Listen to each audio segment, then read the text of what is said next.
السلام علیکم ورحمۃ اللہ وبرکاتہ۔ وطر کی نماز کے بعد کوئی اور نماز پڑھ سکتے ہیں؟ وعلیکم السلام ورحمۃ اللہ وبرکاتہ۔ اصل تو آپ صلی اللہ علیہ وسلم کا فرمان یہی ہے، اجعلوا آخر صلاتکم باللیل وطرا، رات کی آخری نماز اپنی وطر کی بناؤ۔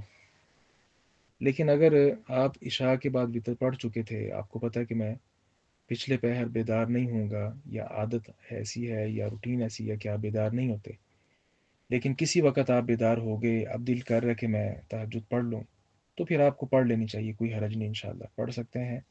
لیکن پھر دوبارہ وطر نہیں پڑھیں گے، آپ 2 رکعتیں پڑھیں، 6 رکعتیں پڑھیں، 8 رکعتیں پڑھیں، لیکن اس کے بعد وطر پھر نہ پڑھیں، کیونکہ وطر آپ پہلے عشاء کے بعد پڑھ چکے ہیں اسی رات میں۔ اس پر بھی آپ صلی اللہ علیہ وسلم کا فرمان ہے، آپ نے کہا لا وطرانی فی لیلہ، ایک رات میں 2 بار وطر نہیں پڑھے جائیں گے۔ جی السلام علیکم ورحمۃ اللہ وبرکاتہ۔